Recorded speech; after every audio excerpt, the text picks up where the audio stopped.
Dear students, पिछले lecture के अंदर हमने पढ़ा था भाई 5 प्रॉपर्टीज का अलग अलग ट्रेंड कैसे, उनको कैसे कैलकुलेट करना है। और लास्ट जो प्रॉपर्टी हमने पढ़ी थी वो पढ़ी थी भाई हाइड्रेशन एंथैल्पी। उसमें मैंने आपको लास्ट में बताया था अगर हमें किसी की भी excess heat of hydration energy पता लग जाती है तो वो हमें क्या बताता है, उसके अंदर उसकी सीएफएससी को कैलकुलेट करने में वो हमारी हेल्प करता है। अब जो हाइड्रेशन एंथैल्पी है वो हमारी सीएफएससी को कैलकुलेट करने में कैसे हेल्प करती है, तो सीएफएससी यानी एक्सेस हीट ऑफ हाइड्रेशन जो है वो सीएफएससी बताती है। और सीएफएससी हम कैसे निकाल सकते हैं भाई, जो एक्सपेरिमेंटली कैलकुलेटेड वैल्यू हमारी हाइड्रेशन एंथैल्पी की माइनस में अगर हम थ्योरेटिकली प्रिडिक्टेड वैल्यू कर दें तो वो हमारी क्या आ जाती है, सीएफएससी आ जाती है। अब इसमें क्या होगा, जहां तक आप पढ़ते हो इसमें आप सीएफएससी अब तक निकालते आए हो, हम किसके अंदर नोट कर देते थे, इसको डेल्टा ओ से या डी क्यू से ऐसे लिख देते थे। लेकिन जब भी सीएफएससी निकाली जाती है और इसको रिपोर्ट करना होता है तो उसको रिपोर्ट किया जाता है हमेशा पर मॉलिक्यूल की टर्म में और सेंटीमीटर इनवर्स के अंदर। अब ये पर मॉलिक्यूल के अंदर कैसे कैलकुलेट करनी है, सेंटीमीटर इनवर्स में उसको कैसे कन्वर्ट करना है, ये उसी को समझ में आएगा जिसमें फिजिकल केमिस्ट्री का जो हमारा बेसिक लेक्चर था, बेसिक मैथमेटिक्स का लेक्चर था, यूनिट कन्वर्जन। यूनिट कन्वर्जन अगर आपको आता है तो आप जो है आसानी से इस वैल्यू को इस वैल्यू के अंदर कन्वर्ट कर पाओगे। हालांकि अगर यूनिट कन्वर्जन किसी ने नहीं देखा तो देख ले, नहीं तो यहाँ पर मैं आपको कंप्लीट बताऊंगा भाई कि कैसे सीएफएससी आएगी और डेल्टा ओ से फिर उसको कैसे इस प्रकार से लास्ट में हमें सेंटीमीटर इनवर्स के अंदर लेके जाना है। ठीक है, तो हमारी 6th एप्लीकेशन हम पढ़ेंगे एस्टिमेशन ऑफ सीएफएससी, उसके बाद 7th पढ़ेंगे हम आयनिक रेडिएगा ट्रेंड, 8th पढ़ेंगे भाई हम मैग्नेटिक प्रॉपर्टी, 9th पढ़ेंगे भाई उसके कलर के बारे में और 10th पढ़ेंगे भाई हम उसकी ट्रांजिशन प्रॉपर्टीज या फिर जो स्पेक्ट्रा हमें प्राप्त होता है सिंगलेट है, डबलेट है, ट्रिपलेट है, कैसे होता है। हालांकि इलेक्ट्रॉनिक डिजनरेशन होने के बाद वो आपको समझ में आया 10th वाली प्रॉपर्टी वो थोड़ी सी बताऊंगा क्योंकि आगे वाले सेक्शन में वो हमारी अच्छे से कवर होगी। इस लेक्चर के अंदर आज हम बात करेंगे एस्टिमेशन ऑफ सीएफएससी। अगर आपको वीडियो अच्छी लग रही है तो दूसरों तक भी पहुंचाए, दूसरों को भी बोले, वो कोर्स ज्वाइन कर सकते हैं।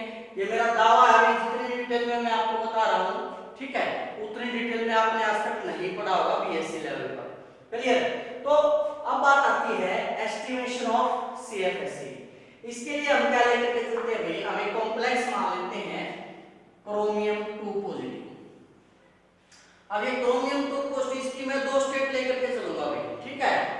इसकी एनर्जी दे दी गई हमें without complex formation, without complex formation heat of hydrogen, heat of hydration, वो इसकी दे दी गई विदाउट जो थी एक प्रकार से जब तक उसने क्या नहीं बनाया है, कॉम्प्लेक्स नहीं बनाया है, तो उसकी वैल्यू कितनी दे दी गई, -435 किलो कैलोरी पर मोल।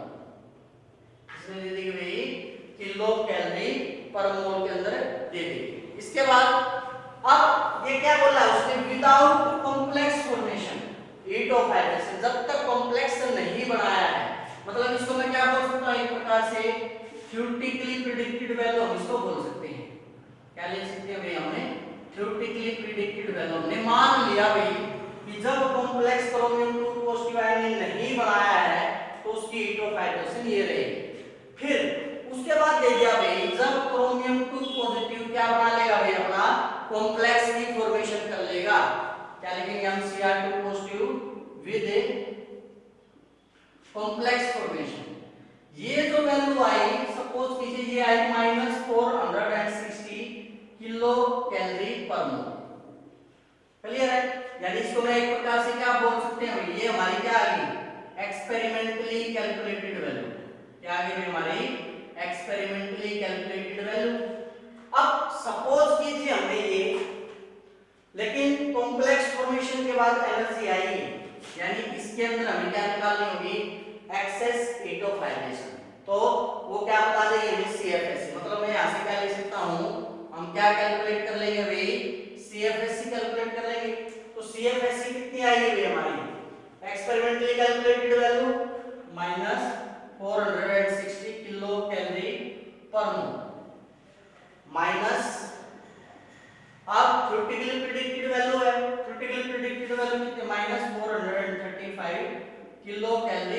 ये है भाई एक प्रकार से। अब माइनस माइनस क्या हो जाएगा, प्लस हो जाएगा।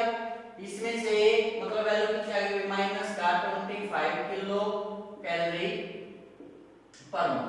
ये हमारी क्या आ गई, एक्सेस हीट ऑफ हाइड्रेशन आई। अब हम क्या करेंगे, जो CFSC कैलकुलेट करेंगे वो किसकी टर्म में कैलकुलेट करेंगे, हमें डेल्टा O की टर्म में कैलकुलेट करेंगे। अब हमारा क्या है, Cr2 पॉजिटिव आयन है, Cr2 पॉजिटिव इलेक्ट्रॉनिक कॉन्फ़िगरेशन क्या आ जाएगी, आर्गोन 18 4s0 3d4। तो कॉम्प्लेक्स में मान लिया स्पिन कॉम्प्लेक्स है इस प्रकार से, 3 इलेक्ट्रॉन हमारे ये हो गए, एक ही हो गए। तो इलेक्ट्रॉनिक कॉन्फ़िगरेशन क्या आ गई, T2g3 और ये क्या होगा हमारा Eg1। नीचे वाले के लिए वैल्यू कितनी दी हुई हमारी, -0.4 मल्टीप्लाई बाय 3 प्लस ऊपर वाले के लिए दी हमारी प्लस का 0.6 मल्टीप्लाई बाय 1 इलेक्ट्रॉन है। तो ओवरऑल कैलकुलेटेड वैल्यू कितनी आ गई हमारी, माइनस का 0.6 डेल्टा। अब ये जो एनर्जी आ गई किस टर्म में आ गई भाई, डेल्टा O की टर्म में। ये एनर्जी हमारी किस टर्म में है, किलो कैलोरी पर मोल की टर्म में। लेकिन एक बात अगर देखें, ये भी CFSC है और ये भी क्या हमारी CFSC है, मतलब दोनों वैल्यूज क्या है भाई, बराबर है। तो इसको मैं क्या करूंगा, इन दोनों को इक्वल पुट कर लेता हूं। तो मैं यहां से क्या लिख लूंगा इसको, -0.6 डेल्टा O बराबर है -25 किलो कैलोरी पर मोल। अब हम कन्वर्जन करेंगे भाई, ये एनर्जी मैंने बताया किसी में कैलकुलेट करते हैं पर मॉलिक्यूल और सेंटीमीटर इनवर्स में। एनर्जी है हमारे पास किसमें, किलो कैलोरी पर मोल में, और किसमें है, डेल्टा O की फॉर्म में। तो अब हम उसके अंदर कन्वर्जन करेंगे इसका। ये वैल्यू हमें पता है, माइनस से माइनस क्या हो जाएगा हमारा, कैंसिल। तो यहां से किसकी वैल्यू आ जाएगी, डेल्टा O की। तो डेल्टा O को कैसे निकाल दूंगा मैं, ये 6 इस तरफ आगे डिवाइड हो जाएगा। तो इसको क्या लिख देंगे, 25/0.6, 25/0.6। इसको 0.6 से जब डिवाइड करेंगे तो अप्रोक्स वैल्यू आएगी आपकी 41.666 किलो कैलोरी पर मोल। तो ये एनर्जी आ गई हमारी, डेल्टा O की वैल्यू आ गई कितनी, 41.666 किलो कैलोरी पर मोल आ गई। ठीक है। अब मैंने बताया स्प्लिटिंग किसमें कैलकुलेट करेंगे, पर मॉलिक्यूल एंड सेंटीमीटर इनवर्स के लिए। तो उसके लिए इसको क्या करेंगे भाई, एक पर मोल है लेकिन हम पहले इसको किसमें, पर मॉलिक्यूल में रिपोर्ट करेंगे। ठीक है। अब यहाँ पे हमारे क्या है, किलो कैलोरी है, तो कैलोरी से पहले इसको किसके अंदर लेकर के आएंगे, जूल के अंदर लेके आएंगे। तो क्या लिखेंगे, first convert kilo calorie to joule. Kilo calorie को किसमें बदलेंगे भाई, जूल पर मोल में। किलो कैलोरी पर मोल था, उसको हम पहले किसके अंदर कन्वर्जन लेके आएंगे, पर जूल पर मोल में। ठीक है। उसके लिए आपको पता है इसकी वैल्यू कितनी होती है, अप्रोक्स है जूल पर मोलिक्यूल मोल में लाने के लिए इसको हम किससे मल्टीप्लाई कर देंगे, 4.2 से मल्टीप्लाई कर देंगे। ठीक है। क्या करेंगे, first convert kilo calorie to joule per mole, delta O बराबर है कितनी वैल्यू थी हमारी, 41.666 किलो मल्टीप्लाई। अब कैलोरी की वैल्यू कितनी है, 4.6 जूल पर मोल, यानी इसको हम कितने से मल्टीप्लाई कर देंगे, जो वैल्यू होती है कैलोरी से जब जूल में बदलते हैं वही, तो कैलोरी से जूल में जाने के लिए वैल्यू कितनी होती है हमारी, 4.2। इसकी मल्टीप्लाई आप मान लीजिए अप्रोक्स जो वैल्यू आ गई वो हम ले लेते हैं। ठीक है। मान लिया वैल्यू कितना आ गई, 4 × 16, अप्रोक्स आ जाएगी भाई 174.99 के समथिंग आ जाएगी, 997। ठीक है। अब ये एनर्जी किसमें आ गई हमारी, किलो जूल पर मोल में। किसमें आ गई भाई, किलो जूल पर मोल में आ गई। अब ये किलो जूल में है, तो किलो से हम इसको नॉर्मली किसके अंदर ले रख लेंगे भाई, जूल पर मोल में ले लेंगे। तो इसको हटाने के लिए इसमें तो कितने से मल्टीप्लाई कर दूंगा मैं, 1000 से मल्टीप्लाई कर दूंगा। तो कितना आ जाएगा, 41 कितना था भाई, 174.99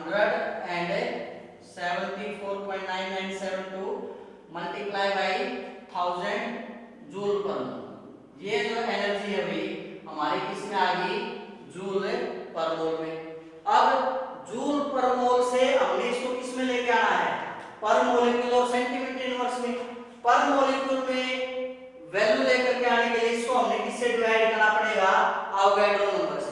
ठीक है, तो हम क्या करेंगे, now further divide it by Avogadro number. Avogadro number की वैल्यू स्क्वायर नोट से डिनोट करते हुए इसकी वैल्यू क्या होती है 6.02 into 10 raised to the power 23। Atom होता है एटम लिखते हैं, मॉलिक्यूल तो मॉलिक्यूल लिख देंगे। इससे क्या कर देंगे, इसको डिवाइड कर देंगे। क्लियर है, तो कितना आएगा भाई, इससे मल्टीप्लाई था हमारा 17499.7.2 जूल पर मोल था हमारा। इसको हमने पर मॉलिक्यूल में लाने के लिए किससे डिवाइड कर दिया भाई, 6.02 into 10 की पावर 23 मॉलिक्यूल को प्लान पर मॉलिक्यूल लिख लेंगे। ठीक है, तो यहाँ से क्या आ जाएगा, मोल हट जाएगा। तो अब ये एनर्जी किसमें आ गई, जूल पर मोल में आ गई। पर मॉलिक्यूल में तो आगे, लेकिन हमें और क्या चाहिए, सेंटीमीटर इनवर्स में चाहिए। सेंटीमीटर इनवर्स के लिए इसको हमने किससे मल्टीप्लाई करेगा, एचसी से। ठीक है, तो क्या लिखेंगे, पर मॉलिक्यूल एनर्जी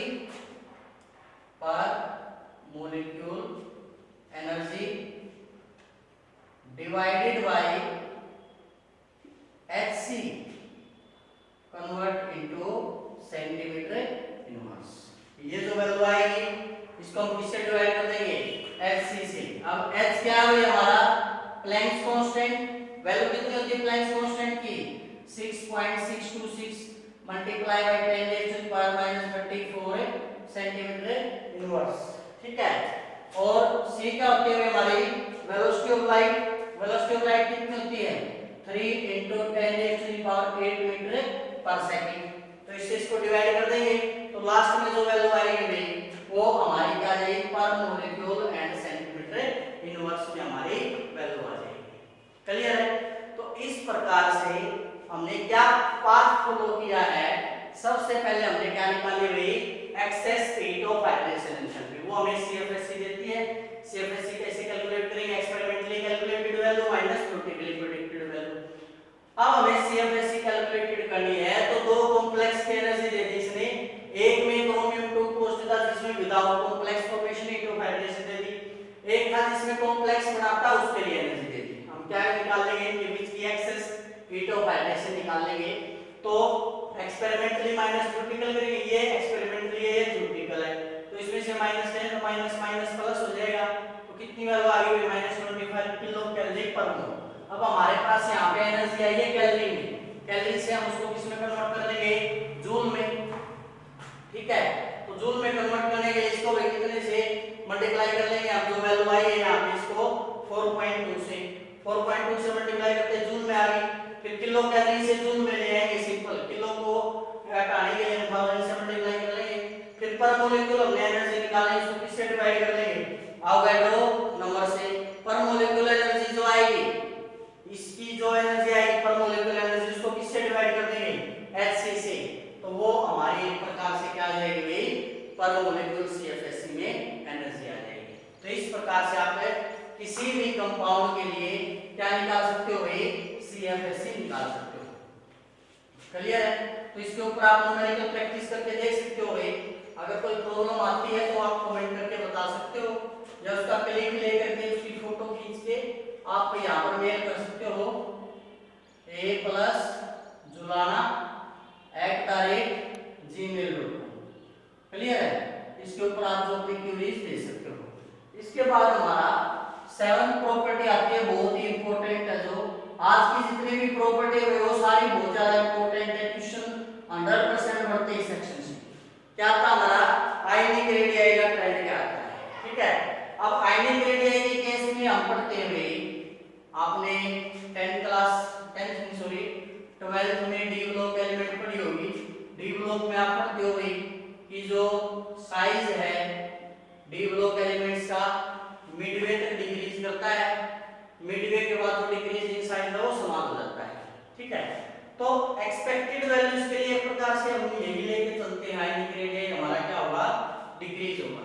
इसको मैं थोड़ा सा दोबारा बना लेता हूँ एक प्रकार से, ज्यादा स्टीपर बना दिया मैंने इसको, इतनी ज्यादा आयनिक रेडियाई में डिफरेंस नहीं आता है। जैसे ये हमारे ये ठीक है, ये हमारा क्या है एक्सपेक्टेड ऑर्डर, कि जो आयनिक रेडियाई के लिए ऑर्डर है वो एक्सपेक्टेड ऑर्डर हमारा क्या है ये है। ठीक है, अब जब एक्सपेरिमेंटली इसके लिए किया गया तो क्या भाई हमारा calcium, scandium, titanium, vanadium, chromium, manganese, iron, cobalt, nickel, copper, zinc, इसके लिए हमारा ट्रेंड है। अब जब एक्सपेरिमेंटली किया गया तो उसके लिए क्या ट्रेंड आया भाई हमारा, कल हमने हाइड्रेशन थेरेपी के लिए ट्रेंड पढ़ा था, ऐसे चल रहा था। तो आयनिक रेडिएशन में ट्रेंड वो सेम रहेगा लेकिन इनवर्ट ऑर्डर में, मतलब अब की बार कैसे चलेगा, कैल्शियम,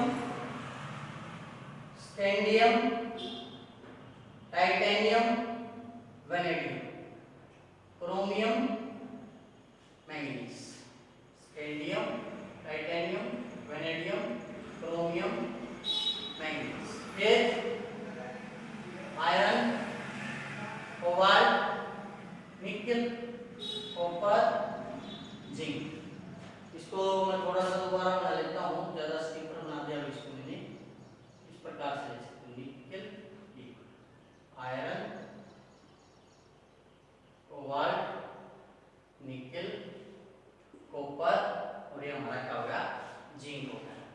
तो आयनिक रेडियाई का क्या ऑर्डर गई, कैल्शियम का जो साइज प्रेडिक्ट किया गया सेम है, इसके बाद मैंगनीज का जो साइज प्रेडिक्ट किया गया experimentally calculated value, theoretically calculated value दोनों सेम है, और जिंक के लिए भी ये वैल्यू क्या है सेम है। लेकिन बाकी एलिमेंट्स के लिए जो वैल्यू थी जो प्रेडिक्ट की थी उसके कंपैरिजन में कम आएगी। तो इसमें अब आपको कुछ रखने की जरूरत ही नहीं है, ये ऑर्डर याद आपको, तो किसी का भी कंपैरिजन आपसे पूछ लिया जाए आप उसके लिए आयनिक रेडियाई का जो ऑर्डर है वो आसानी से बता सकते हो। लेकिन यहाँ पर क्वेश्चन बन सकता है कि सर इन बाकी के लिए तो ठीक है, हमने डेल्टा ओ वैल्यू निकाली थी जिसमें की वैल्यूज -0.4, -0.8, -1.2, फिर प्लस -0.6 और फिर 0 आ गई थी। हाइड्रेशन एंथैल्पी के केस में वैल्यूज निकाली थी, आयनिक रेडियाई के केस में भी ऐसे हुआ। लेकिन मैंगनीज में ऐसा क्या है या जिंक में ऐसा क्या है कि जो ऑर्डर प्रेडिक्ट किया वही ऑर्डर आ रहा है। तो इसके लिए हम यहाँ पर एक क्वेश्चन लिख सकते हैं कि कोई भी लिगेंड्स जब अप्रोच करता है, जैसे मैं एक बार एक्सप्लेनेशन दे देता हूं स्कैंडियम 2 पॉजिटिव के लिए। स्कैंडियम 2 पॉजिटिव में क्या हुआ है भाई, वैसे इलेक्ट्रॉनिक कॉन्फ़िगरेशन स्कैंडियम की R1 18 4s2 3d1 होती है और 2 पॉजिटिव है, 2 इलेक्ट्रॉन गए हैं, तो क्या रहेगा हमारा R1 18 4s0 3d1। अब इसके लिए जब हम CFSC की वैल्यू निकालेंगे भाई, ये D है भाई हमारा, D में एक इलेक्ट्रॉन है, स्प्लिटिंग हमें पता है इसकी कैसे होगी, T2G1 1 और ये क्या है हमारा Eg। अब इसके अंदर क्या है, जब लिगेंड इसको अप्रोच करेगा, ठीक है, तो ये क्या एक्सपीरियंस करेगा, लेस रिपल्सन को एक्सपीरियंस करेगा। क्यों, क्योंकि ये जो इलेक्ट्रॉन है किसमें नहीं है, ना तो dx² - y² में और ना dz²। कैसे, अब मैंने आपको बताया था dx² - y² और dz² में जो इलेक्ट्रॉन क्लाउड था वो ऑन द एक्सिस था, जो लिगेंड का अटैक था इसके साथ डायरेक्ट था, जिसका से रिपल्सन ग्रेविटी था, एनर्जी बढ़ जाती थी। लेकिन यहाँ पर क्या है, ये जो इलेक्ट्रॉन है किसमें नहीं है, dx² - y² या dz² में नहीं है, नीचे वाले में। इनमें इलेक्ट्रॉन क्लाउड क्या है भाई, इन बिटवीन एक्सिस है, इलेक्ट्रॉन क्लाउड क्या हमारा इन बिटवीन एक्सिस है, तो इसलिए क्या करेगा, लेस रिपल्सन फील करेगा। ठीक है, अब रिपल्सन कम फील होगा तो जो इफेक्टिव आयनिक रेडियाई है वो डिक्रीज हो जाएगा, इसलिए वो जो है क्लोजली अप्रोच कर जाएगा और उसका साइज क्या कर जाएगा, डिक्रीज। फिर एक क्वेश्चन और आ जाता है कि जो मैंगनीज है वो सेम फील्ड क्यों एक्सपीरियंस करता है जो थ्योरेटिकली प्रेडिक्ट किया, जो एक्सपेरिमेंटली प्रेडिक्ट किया। ठीक है, तो क्या लिखेंगे, वाही expected and experimental value same for Mn2 कि मैंगनीज के लिए जो वैल्यूज हैं ये सेम क्यों आ रही है, क्योंकि वे देखो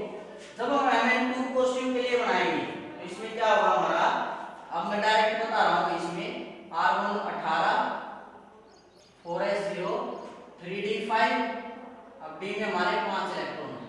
तो इनकी स्प्लिटिंग जब होती है तो 3 तो नीचे हमारे और 2 ऊपर है, D2G3 EG2। तो ये भी फील्ड है, ये भी फील्ड है। लिगेंड जब अप्रोच करेगा तो सेम रिपल्सन फील्ड करेंगे क्योंकि ऑक्यूपाइड है। तो अगर रिपल्सन सेम फील्ड होगा तो आयनिक रेडियस का ऑर्डर भी क्या होगा, सेम फील्ड होगा। तो इस प्रकार से आप याद कर सकते हो कि कौन सा ऑर्डर Mn2 पॉजिटिव का सेम। इसी तरह से आप पूछ सकते हो कि सर जिंक पॉजिटिव के लिए सेम क्यों है। जिंक पॉजिटिव में क्या होता है, 3D10 होता है। डी में हमारे यहाँ पे कितने थे, 5 थे। मैंगनीज में यहाँ पे 10 के 10 है। तो यहाँ पे भी ये सारे के सारे क्या हो जाते हैं, फिल हो जाते हैं। तो इस प्रकार से ट्रेंड रहेगा किसका, हमारा आयनिक रेडियस का। क्लियर है। उसके बाद एक जो प्रॉपर्टी आती है हमारी, वो भी बहुत इंपॉर्टेंट है, जिसमें ट्रेंड पूछ लिया जाता है लेटिस एंथैल्पी का। इसका ट्रेंड पूछ लिया जाता है भाई लेटिस एंथैल्पी। ये इसको क्या बोल देते हैं भाई, लेटिस एनर्जी। लेटिस एनर्जी क्या होती है भाई, वो अमाउंट ऑफ एनर्जी जो रिलीज होती है जब हम किसी लेटिस को ब्रेक करते हैं। तो इसको याद रखने का तरीका है भाई, जो लेटिस एनर्जी है वो इनवर्सली प्रोपोर्शनल होती है साइज की। अब इसको समझिए भाई, अगर साइज छोटा है तो लेटिस एनर्जी ज्यादा है। क्यों भाई, क्योंकि जितना छोटा साइज होगा उसके अंदर अट्रैक्शन उतनी स्ट्रॉन्ग होगी, और उसके लेटिस को तोड़ने के लिए, उस स्ट्रॉन्ग बॉन्ड को तोड़ने के लिए हमने उसको क्या देनी पड़ेगी भाई, ज्यादा अमाउंट ऑफ एनर्जी प्रोवाइड करनी पड़ेगी, जिस कारण से उसकी लेटिस एंथैल्पी क्या हो जाएगी, इंक्रीज। लेकिन अगर साइज बड़ा है, अब साइज बड़ा होने से क्या होगा, उसके अंदर इंटरेक्शन इतनी क्लोज नहीं रहेगी। वो क्लोज नहीं रहेगी तो आसानी से उसका लेटिस ब्रेक हो जाएगा, यानी लेटिस एनर्जी जो है उसकी वो क्या हो जाएगी, कम हो जाएगी। तो इसके लिए जो ऑर्डर क्या होता है, रिवर्स होता है। ठीक है, कैसे, इसके लिए भी अगर हम ग्राफ के माध्यम से इसको याद रखना चाहिए, calcium 2 positive, scandium, titanium, vanadium, scandium, titanium, vanadium, chromium, manganese, iron, cobalt, nickel, copper and zinc. अब इसके लिए जो लेटिस एंथैल्पी का ऑर्डर था वो क्या एक्सपेक्ट किया गया था भाई, अब साइज का ऑर्डर ये था, साइज घटेगा तो लेटिस एंथैल्पी बढ़ेगी। तो एक्सपेक्टेड ऑर्डर क्या था इसका लेटिस एंथैल्पी का, ये इसका एक्सपेक्टेड ऑर्डर था। जैसे जैसे उस तरफ साइज बढ़ रहा है लेटिस एंथैल्पी, उस तरफ साइज घट रहा है लेटिस एंथैल्पी बढ़ रही है। लेकिन जब इसके लिए ट्रेंड देखा गया तो इसमें भी ट्रेंड ऐसे मिला, scandium, titanium, vanadium, chromium, manganese, ये ट्रेंड मिला। फिर iron, cobalt, nickel, copper, zinc, ये ऑर्डर मिला भाई। तो लेटिस एंथैल्पी का ऑर्डर आया तो आपको भाई ये भी इजीली याद हो जाएगा। ठीक है, तो ये क्या थी, expected lattice enthalpy, expected lattice enthalpy. और ये जो है भाई हमारी, ये क्या है भाई हमारी, experimentally calculated, experimentally calculated lattice enthalpy. तो आई थिंक भाई ये ऑर्डर जो आपको बहुत अच्छे से याद हो जाएगा। क्लियर है। इसके बाद जो 9th प्रॉपर्टी आती है हमारी, उसके द्वारा इस थ्योरी ने मैग्नेटिक प्रॉपर्टीज को बहुत अच्छे से एक्सप्लेन करा। जो 9th आता भाई क्या था भाई हमारा, मैग्नेटिक प्रॉपर्टीज। अब मैग्नेटिक प्रॉपर्टीज में आपने 2 टर्म जरूर पढ़ी होंगी, नहीं पढ़ी तो मैं बता देता हूँ। एक होते हैं पैरामैग्नेटिक सब्सटेंस और एक होते हैं डायमैग्नेटिक। ये बहुत बेसिक बातें हैं, याद क्यों होंगे आपको। पैरामैग्नेटिक सब्सटेंस क्या होते हैं, अगर किसी के पास अनपेयर्ड इलेक्ट्रॉन होंगे तो एक्सटर्नल मैग्नेटिक फील्ड के द्वारा अट्रैक्ट कर लिया जाएगा, उसको क्या बोलते हैं, पैरामैग्नेटिक सब्सटेंस। डायमैग्नेटिक क्या है, जो जिसके ऑर्बिटल या तो एम्प्टी हो या फुल्ली फिल्ड हो, वो एक्सटर्नल मैग्नेटिक फील्ड के द्वारा वीकली क्या कर दिया जाता है, रिपेल्ड कर दिया जाता है। यहाँ पर भी इस थ्योरी में आसानी से एक्सप्लेन कर दिया भाई कि जिसमें इलेक्ट्रॉन पेयर्ड होंगे वो तो क्या हुआ डायमैग्नेटिक, और जिसमें इलेक्ट्रॉन अनपेयर्ड होंगे वो क्या हो जाएगा हमारा पैरामैग्नेटिक। कैसे? जैसे अगर एक एग्जांपल ले लें, in terms of CFT FeCN6 4 negative is diamagnetic और पैरामैग्नेटिक।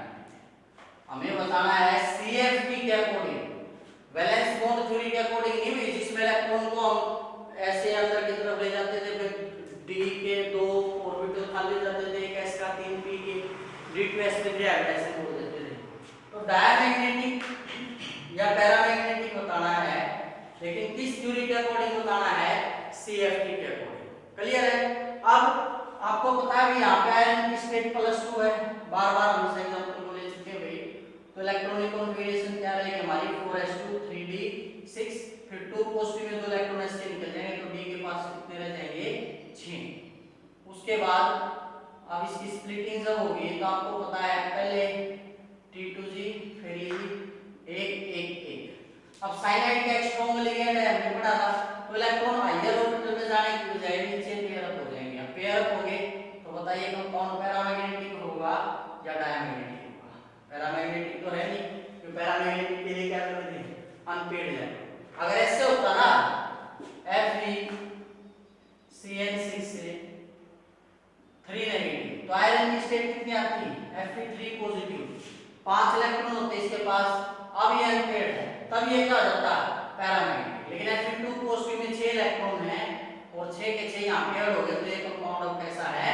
डायमैग्नेटिक है। तो इसने आसानी से एक्सप्लेन कर दिया था भाई इसको मैग्नेटिक प्रॉपर्टीज।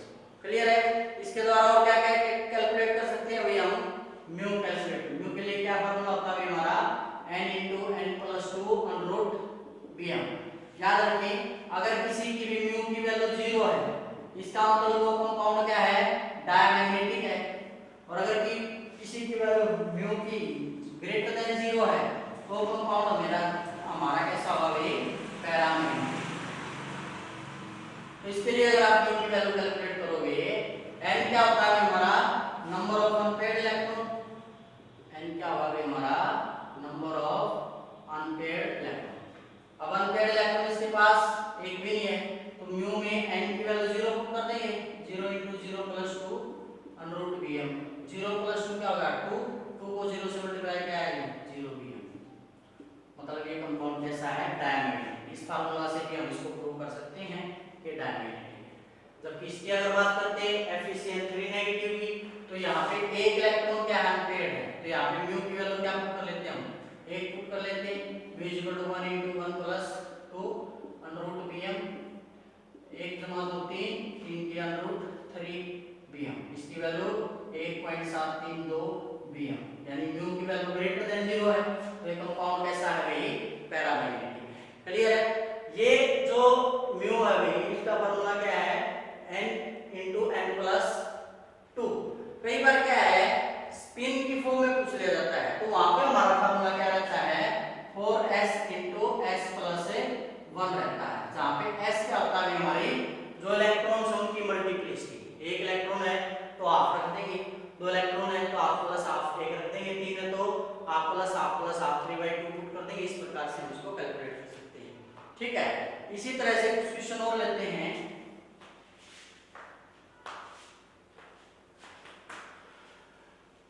दो एग्जांपल और लेंगे कि हमें यूज करना है CFT का और मैग्नेटिक बिहेवियर बताना है NiCl4 2 नेगेटिव।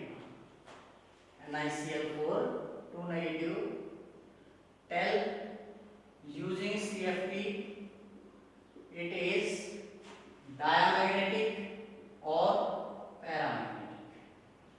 क्लियर है?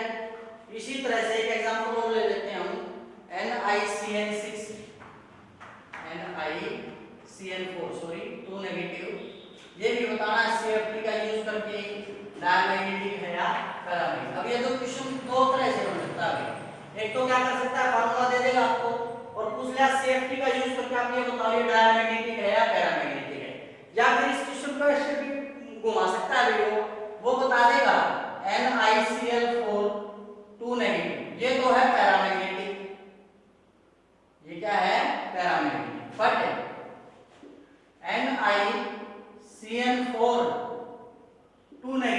ये क्या है, डायामैग्नेटिक। कमेंट करो। तो आई थिंक भाई इसके एक्सप्लेनेशन आप इजीली दे पाओगे।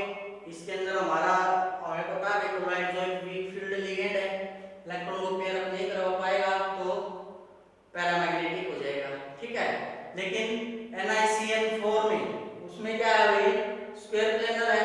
स्क्वायर प्लेनर में स्प्लिटिंग कैसे होती है, याद है भाई किसी को? अगर याद हो तो कमेंट करके बताना यस सर याद थी। स्क्वायर प्लेनर में स्प्लिटिंग मैंने आपको कैसे बताई थी, XZ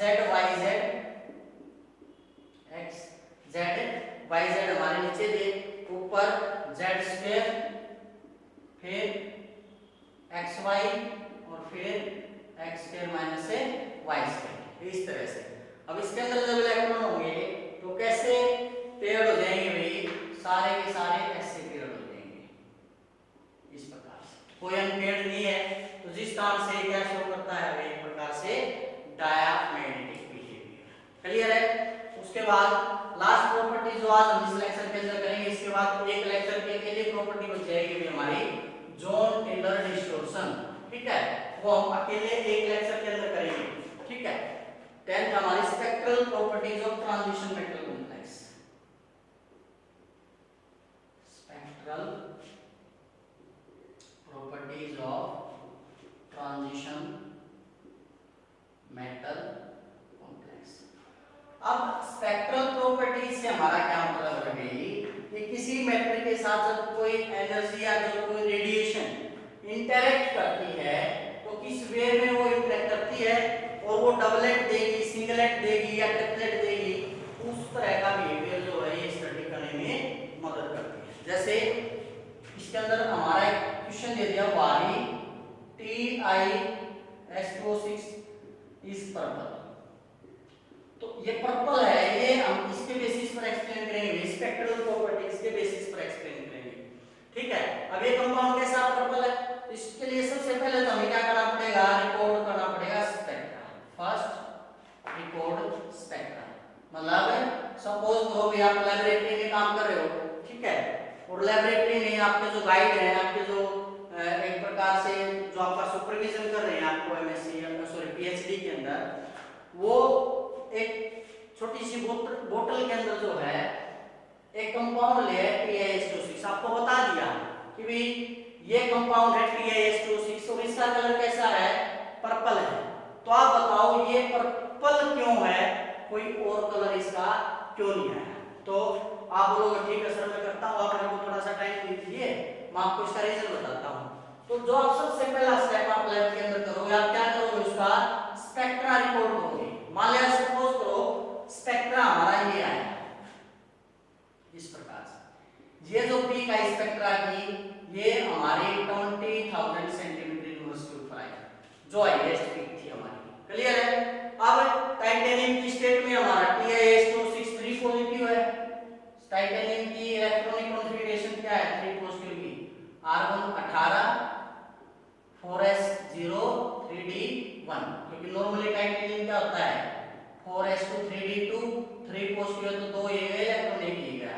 तो इसके लिए ट्रांजिशन स्टेट हम दिखा सकते हैं भाई, D के पास हमारा एक इलेक्ट्रॉन था, इस प्रकार से स्प्लिटिंग जब हुई तो एक इलेक्ट्रॉन हमारा कहां पे रहेगा भाई, T2Z1 लोअर के अंदर रहेगा, ठीक है। यानी ये जो इलेक्ट्रॉन है ये किसको फिल कर रहा है, ग्राउंड स्टेट को फिल कर रहा है, फिल लेंगे ग्राउंड स्टेट। अब क्या है, जब इसके ऊपर एनर्जी फॉल होगी, एनर्जी फॉल होते ही ये जो इलेक्ट्रॉन ग्राउंड स्टेट के अंदर है ये यहां से एक्साइट होकर के कहां चला जाएगा, एक्साइटेड स्टेट के अंदर यहां पर आ गया। तो एक्साइटेड स्टेट में इसके इलेक्ट्रॉनिक कॉन्फ़िगरेशन अब क्या हो गई, Eg1, T2 क्या हो गया भाई हमारा 0 हो गया एक प्रकार से, ठीक है। तो ग्राउंड स्टेट टर्म सिंबल इसके लिए क्या आएगा भाई, 2T2G टर्म सिंबल निकालना सिखाएंगे, फिलहाल मैं डायरेक्ट ले रहा हूं। ग्राउंड स्टेट टर्म सिंबल था इसका 2T2G, ठीक है। और एक्साइटेड स्टेट में जब ये गया तो इसका सिंबल हो गया 2Eg। जब 2T2G था तो कैसे थी इसकी, T2G1 Eg0। एक्साइटेड में क्या हो गया है, T2G0 Eg1, इस प्रकार से हमने ये सजेस्ट कर लिया भाई कि ये इलेक्ट्रॉन है, ये हमें क्या प्रोवाइड कर रहा है, वन बैंड प्रोवाइड कर रहा है। इसने क्या सजेस्ट कर दिया, ये हमें एक बैंड प्रोवाइड कर रहा है। अब जब हम इस सेंटीमीटर इनवर्स को कन्वर्ट करेंगे नैनोमीटर में, 20,000 centimetre inverse convert into nanometre. अब सेंटीमीटर इनवर्स को नैनोमीटर में कैसे कन्वर्ट करना है, फिर वही आ गया बेसिक में। अगर आपने यूनिट कन्वर्जन पढ़ा है तो ही आप इसको कर पाओगे। अब बच्चे क्या सोचते हैं बेसिक छोड़ दो डायरेक्ट हमें यूनिट समझ में आ जाए, तो ऐसा नहीं होगा भाई, आपको पहले लेक्चर देखना होगा। तो 20,000 सेंटीमीटर इनवर्स को हम किस में कन्वर्ट कर लेंगे, नैनोमीटर। अब सपोज करो जब हमने इसमें कन्वर्जन किया तो इसकी जो एप्रोक्स वैल्यू आई वो 500 नैनोमीटर आई। कितनी है भाई, 500 नैनोमीटर। ठीक है। अब जब हमने कलर व्हील होता है, उस कलर व्हील को हम आगे डिस्कस करेंगे। उसमें अलग अलग कलर होते हैं कि अगर ये कलर है जो भी है तो इसका कलर कॉम्प्लीमेंट्री ये दिखेगा। तो जो देखा गया 500 नैनोमीटर पर, तो वहां पर कौन सा कलर था भाई, ग्रीन। और ग्रीन का कॉम्प्लीमेंट्री कलर क्या होता है, पर्पल होता है। तो वहां से हमने बता दिया कि सर ये जिस फ्रीक्वेंसी के ऊपर एनर्जी का ऑब्जर्व कर रहा है वो 500 नैनोमीटर है, जिस रीजन के अंदर हमारा ग्रीन कलर फॉल करता है और ग्रीन कलर का कॉम्प्लीमेंट्री कलर हमारा पर्पल है, तो ये इसका कॉम्प्लीमेंट्री कलर क्या है, पर्पल है। इस वजह से कंपाउंड हमें कैसा दिखाई दे रहा है, पर्पल दिखाई दे रहा है। क्लियर है। तो आई थिंक आपको ये अच्छे से समझ आया। इसके बाद एक और एग्जांपल ले सकते हैं भैया, ठीक है। एक और एग्जांपल ले लेते हैं, आपको अच्छे से क्लियर हो जाएगा। NiS2 2 positive spectrum, NiS2 3 positive. ये हमें क्या देता है अभी, 3 बैंड्स देता है। अब उसमें हमने क्या किया था, हमें बैंड का नहीं पता था, हमने उसके ऊपर यूवी रेज फाल की या जो भी आईआर फाल की, हमने उसका स्पेक्ट्रा लिया और उस स्पेक्ट्रा को रिकॉर्ड करके देखा कि एक बैंड आ रहा है। लेकिन यहाँ पे इसने पहले बता दिया भाई NiS2 है 3 पॉजिटिव, वो हमें 3 बैंड्स प्रोवाइड कर रहा है। ठीक है। तो आपको बताना है ये कैसा कलर प्रोवाइड करेगा। ठीक है। तो इसके लिए सेम केस जैसे हम यहाँ पे लेके चले थे। ठीक है। उसके पहले ग्राउंड स्टेट, फिर एक्साइटेड स्टेट में क्या क्या ट्रांजिशन हो सकते हैं, फिर उसके बेस पे आप देखोगे हाँ जितने ट्रांजिशन पॉसिबल उतने बैंड्स ये प्रोवाइड कर रहा है। ठीक है। फिर उन बैंड्स को हम एक्सपेरिमेंटल डाटा से मैच करके उसका एक कलर निकाल लेंगे और उसका कॉम्प्लीमेंट्री कलर जो है ये शो कर देगा। क्लियर है। इसी प्रकार से आप और भी ले सकते हो, वेनेडियम रिपोस्ट भी ले सकते हो। क्लियर है। तो ये थी हमारी प्रॉपर्टीज। नेक्स्ट लेक्चर के अंदर करेंगे हम जॉन टेलर डिस्टॉर्शन। आज के लेक्चर में इतना ही।